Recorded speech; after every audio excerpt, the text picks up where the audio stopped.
Formula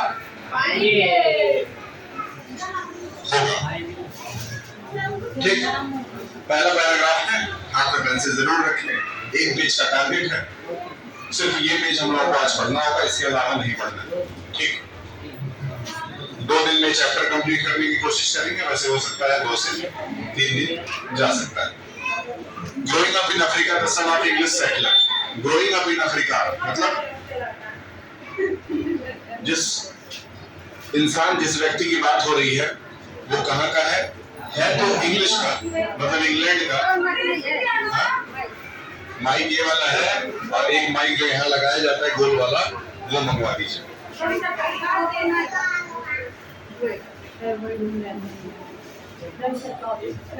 Ravi sir के office में आप देख लीजिए, ठीक है। चलिए, ग्रोइंग मतलब बड़ा होना, लिखते जाइए।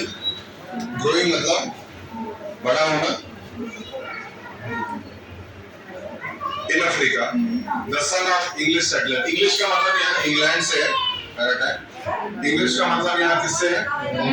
इंग्लैंड नामक देश से है। याद रखिएगा, इंग्लिश का मतलब इंग्लिश भाषा से नहीं है। I often accompanied my mother. Accompanied का मतलब साथ में आना जाना। तो हमारे पास बुक है, I often accompanied my mother. ठीक, यहाँ जो राइटर है वो अपने माताजी के बारे में बात कर रहा है। उसकी माताजी एक डॉक्टर है। ठीक, डॉक्टर है, वो अपने माताजी के साथ कभी कभी क्लिनिक आता जाता होगा। बात हो रही है आई ऑफन अकम्पनीड। अकम्पनीड का मतलब लिखे साथ में आना जाना। ठीक, माय मदर और doctor on her round we went in her car which was likely to be a mobile clinic. Basically जैसे एम्बुलेंस होता है, ठीक है ना।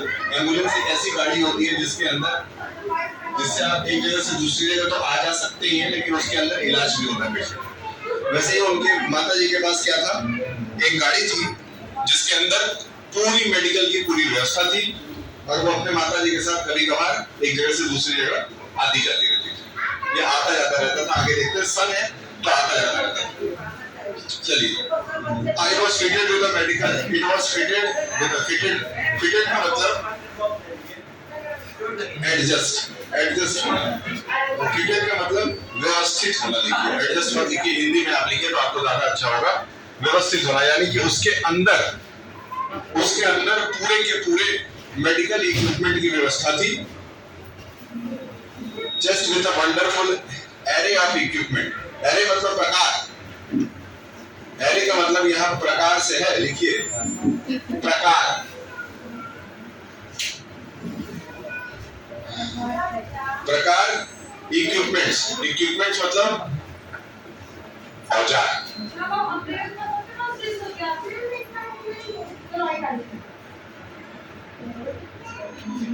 अभी जब किसी से पूछेंगे वर्ड मीनिंग जो लिखवाते हैं उसको जवाब देना।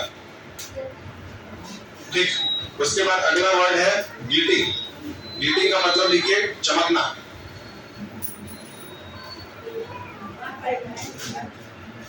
ठीक है, ग्लिटिंग, स्कैपल्स, कॉटन स्वैप्स। स्कैपल्स का मतलब क्या है? जिन औजारों का यूज डॉक्टर्स करते हैं कट करने के लिए, स्टिच करने के लिए। अलग अलग जो चमकने वाले औजार होते हैं उनके पास स्टील के बने हुए होते हैं। ठीक है, उसको यहाँ पे स्कैपल्स कहा गया है। वो इसके साथ वुडन स्वैप का भी यूज करते हैं। वुडन स्वैप क्या होता है? सॉरी, कॉटन स्वैप का भी यूज करते हैं। कॉटन मतलब रुई, लिख ले। ठीक है, स्वैप का मतलब a piece of soft material. Swab यहाँ पे क्या है? A piece of soft material. A piece of soft material. याद रखें, डजन ऑफ पिल बॉटल। यहाँ पिल क्या है? दवा। दवा, यहाँ पिल्स का मतलब दवा, गोलियों से। पिल्स के बॉटल्स भी होते हैं, जैसे सिरप हो गया, पीने वाली जो दवाएं होती हैं। ठीक है, ट्यूब ऑफ ऑइंटमेंट। ऑइंटमेंट मतलब क्या होता है? क्रीम। जो छीलने पे, कटने पे जो क्रीम्स लगाए जाते हैं उसको ऑइंटमेंट कहते हैं। तो लिखे क्रीम। उठ जाओ।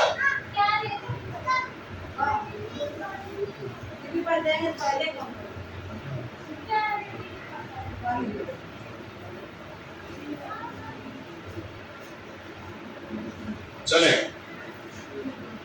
आगे निकले।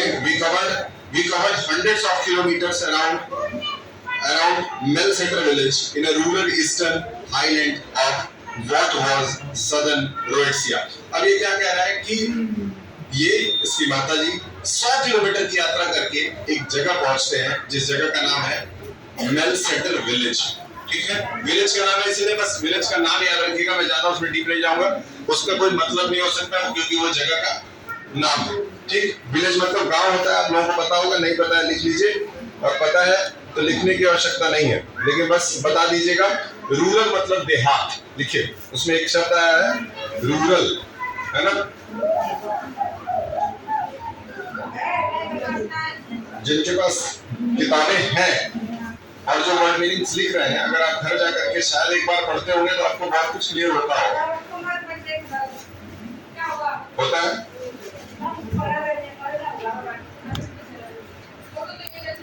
लेकिन उम्मीद है कि आप उसको पढ़ते नहीं हो। क्यों mister Tabrez, I am correct और नॉट? चलिए, 100 किलोमीटर की यात्रा करके इनकी माताजी और ये गांव में पहुंचते हैं। ज़रूर जाहिर सी बात है कि उस गांव में कुछ ऐसे बच्चे होंगे या लोग होंगे जिनको मेडिकल फैसिलिटी की ज़रूरत होगी, इसलिए उनकी मदद करने के लिए वहां पे जा रहे हैं। आगे पहुंचते हैं, आगे निकलते हैं। All of life was there and sometimes death. My mother's single biggest life saver was her vaccination programme. ठीक है, ये लोग वहाँ पे वैक्सीनेट करने के लिए पहुँचते हैं। जैसे पोलियो का वैक्सीन लगाया जाता है, कोरोना का वैक्सीन लगाया गया था, उसी तरीके से छोटे बच्चों को वैक्सीन लगाने के लिए ये लोग जाते हैं। और छोटे बच्चों को वैक्सीन लगा करके इनकी माताजी ने बहुत से बच्चों का जान बचाया भी है। आगे बढ़ते हैं। ठीक, वैक्सीनेशन मतलब क्या लिखेंगे? वैक्सीनेशन को आप क्या लिख सकते हैं? सुई लगाना नहीं लिख सकते हैं। टीकाकरण, वेरी गुड। कौन है?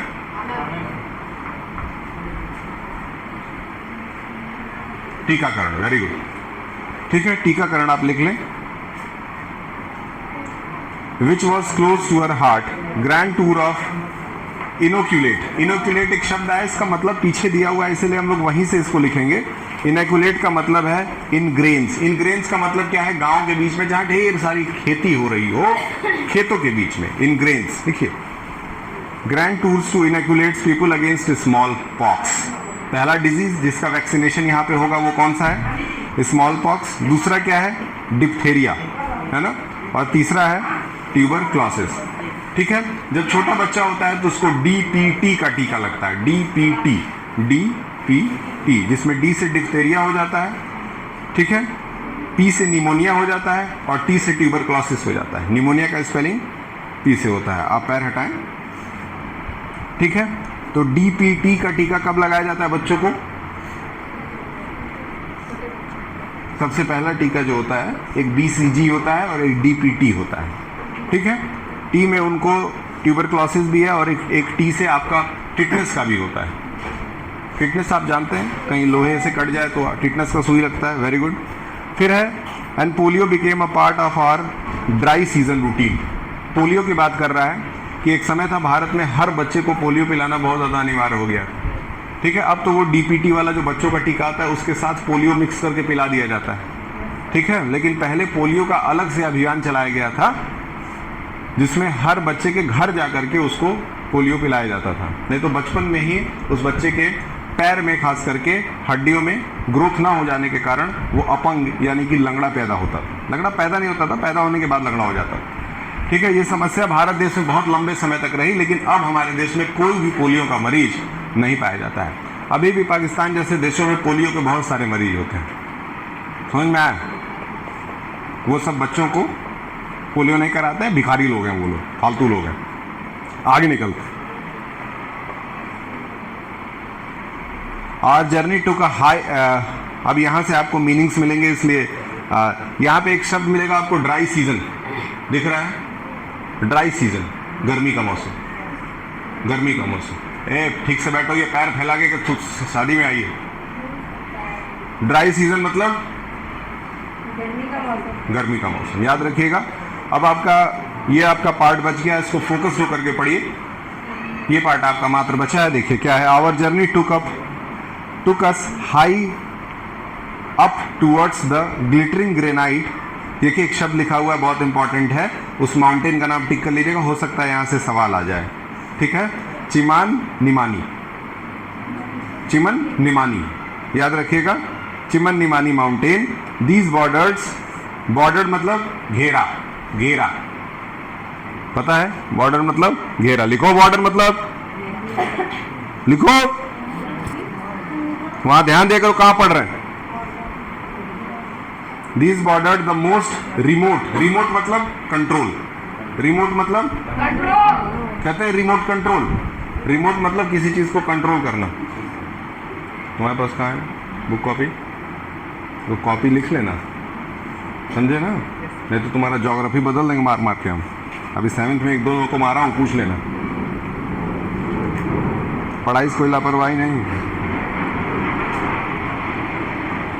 ठीक।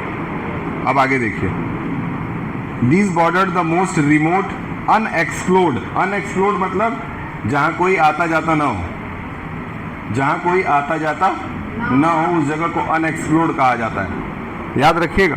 अनएक्सप्लोर्ड मतलब जहां कोई आता जाता ना हो। कोई दिक्कत है? पार्ट ऑफ मोजाम्बिक, ये भी जगह का नाम है, जगह का नाम जहां दिखा रहे उसका मतलब हम लोग को नहीं लिखना होता है। Mozambique, where the guerrilla war against the colonial Portuguese was under way, मतलब गुरिल्ला वॉर अगेंस्ट पुर्तगीज की बात हो रही है, इसका सीधा मतलब ये आज से कम 75 साल पहले की कहानी है। समझ में आ रहा है? क्योंकि उसी समय पुर्तगाल के लोग जो है उनसे वॉर चल रहा था, गुरिल्ला वॉर। गुरिल्ला वॉर जो है ना, वो वॉर का एक टेक्निक होता है जिसमें लोग छुप करके वॉर करते हैं। पुष्पा मूवी 1 आई थी, आपने देखा था? हाँ, आपने देखा था? पुष्पा 1 में गुरिल्ला वॉर दिखाता है, गुरिल्ला वॉर दिखाता है कि उधर से पुलिस आ रही है तो ये सब छुप जाते हैं घास के अंदर, फिर अचानक से वॉर करते हैं। तो छुप करके जब आप अचानक से लड़ाई करते हैं तो उसको गुरिल्ला वॉर कहा जाता है। गुरिल्ला वॉर का ये मतलब नहीं कि उसमें गोरिल्ला ला के छोड़ दिए, समझ में आ रहा है? गुरिल्ला वॉर का मतलब है छुप करके अचानक से वॉर करना, पानी के नीचे छुप जाते हैं कभी कभी और अचानक से निकलते हैं और वॉर कर देते हैं, अटैक कर देते हैं।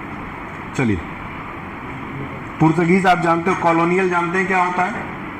कॉलोनियल पुर्तगीज, कॉलोनियल मतलब अंग्रेज, याद रखिए। कॉलोनियल का मतलब यहाँ किससे है? अंग्रेजों से है। कॉलोनियल का मतलब अंग्रेजों से है। और पुर्तगीज जो पुर्तगाल के लोग थे, पुर्तगीज किसको कहा जाता था? जो पुर्तगाल नामक देश के लोग थे। आज भी पुर्तगाल जो है फुटबॉल में आए, फीफा वर्ल्ड कप खेलता है, आप सुने होंगे, पोर्टुगल जिसको कहते हैं, ठीक है। लास्ट पैराग्राफ, 2 मिनट का काम बचा है। We had sent word ahead and when we arrive thousands of the local Ndau, Ndau वहां पे ट्राइबल लोग हैं, लिख लीजिए। ट्राइबल मतलब होता है आदिवासी लोग, आदिवासी लिख लीजिए। वहां के जो ट्राइबल्स हैं उनको नडाऊ कहा जाता है। ये पहाड़ी इलाके की बात हो रही है, ठीक है। तो डॉक्टर साहब लोग अपनी गाड़ी लेकर के पहुंच रहे हैं और उसके पहले से ही वहां बहुत सारे लोग टीका लगाने के लिए इकट्ठे हो चुके हैं, अपने अपने बच्चों को लेकर के आए हैं टीका लगवाने के लिए। समझ में आ रहा है? अभी तो ये तुम्हारे हाथ में नहीं था, तुम किसी और को दी थी, ठीक। आगे देखिए, नडाऊ हैज गैदर्ड, ठीक। thousands of local Nadao people had gathered, most of them from across the border. Across मतलब उस तरफ, उस तरफ, बॉर्डर के उस तरफ से आए थे। समझ में आ रहा है? यहां पे across का मतलब क्या है? उस तरफ से आए थे, याद रखिएगा। We weren't supposed to vaccinate Jombasian, but my mother felt it made sense because Nadao crossed the border so freely. ठीक है। दूसरे देशों के लोगों को हमारा देश टीका लगाए, ये हमारे देश के डॉक्टरों को अलाउ नहीं किया गया है।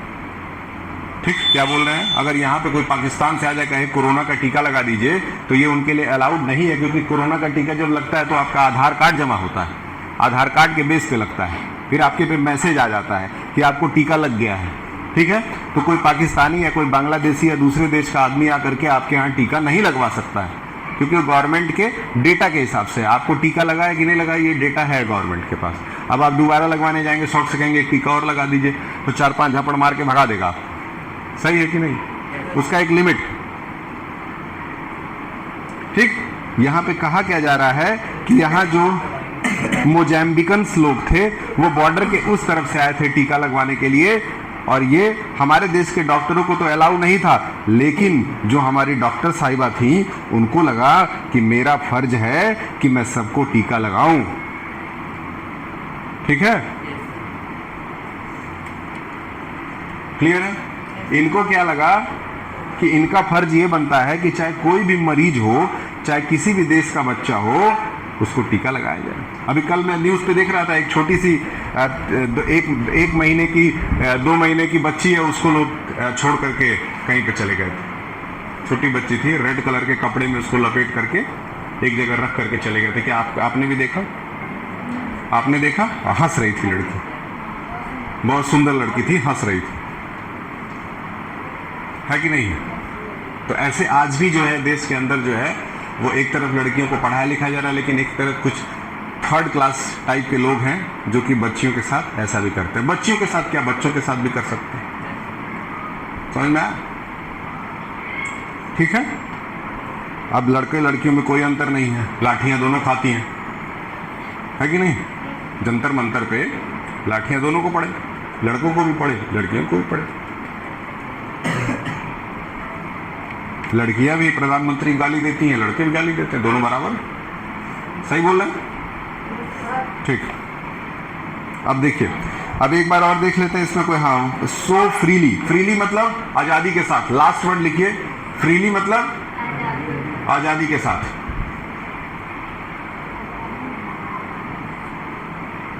गैदर्ड मतलब इकट्ठा होना, उसी में ऊपर एक शब्द था गैदर्ड। गैदर्ड का मतलब था इकट्ठा होना। हर एक वर्ड आपको समझ में आ रहा है इंग्लिश में? इंग्लिश की पढ़ाई अब पहले से ठीक चल रही है? नहीं भी चल रही है तो कोई फर्क नहीं पड़ता है। समझ में आया? गैदर्ड का मतलब इकट्ठा होना। The only purpose of studying English is you are speaking it और नॉट। आपके इंग्लिश पढ़ने का सिर्फ एक ही पर्पस है कि आपको इंग्लिश बोलने आना चाहिए। अगर नहीं आ रहा है फिर आप इंग्लिश पढ़ते हैं, उसका कोई सेंस नहीं बनता। दूसरी चीज़ ये है कि इंग्लिश ग्रामर जो होता है, क्या होता है? एक सब्जेक्ट है इंग्लिश ग्रामर, वो इस दुनिया का सबसे बेकार सब्जेक्ट है। समझ में आया? सबसे बेकार। क्यों बेकार है?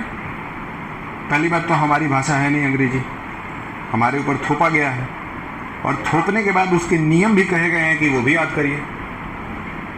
समझ में आ रहा है? एक तो दूसरे देश की भाषा, लेकिन उसके नियमों को भी कहा गया कि आप याद करिए कि हेड के बाद क्या लगता है। हमको कभी ज़रूरत ही नहीं पड़ी हेड के बाद क्या लगाने की, हमको कभी ज़रूरत ही नहीं पड़ा डज लगेगा कि डिड लगेगा, कैन लगेगा, कुड लगेगा। हम सुनते सुनते अपने क्लास में बच्चों के साथ बैठते बैठते सीख गए अंग्रेजी बोलना, हमको कोई ज़रूरत नहीं ग्रामर की। लेकिन आप क्योंकि स्कूल में पढ़ने आते हैं तो आपका सब्जेक्ट है, तो इसीलिए आपको उतने मात्र के लिए पढ़ना। लेकिन the most important thing is that you should know how to speak. और आपस में जब आप बातचीत करते हैं, घर में बात करते हैं, स्कूल में बात करते हैं, खास करके स्कूल में आपको अच्छा माहौल मिल जाएगा। स्कूल से आप कुछ मत सीखिए, सिर्फ एक चीज़ सीखिए, इंग्लिश बोलना सीख लीजिए, बस। वो जिंदगी भर आपके काम आएगा। क्या है बताइए? फाइटिंग वाले बच्चे बने हुए हैं और सर क्लास में सब कौन से क्लास के फाइटिंग? सर वहाँ पर जब रास्ते पे सब कर रहे थे। ये वही बच्चे हैं ना? 6 के हैं, ये 6 के हैं ना? ये कौन से थे? ये फाइटिंग वाले हैं। चलिए चलिए चलिए, ठीक है, आप कृपया जा सकते हैं। Thank you sir.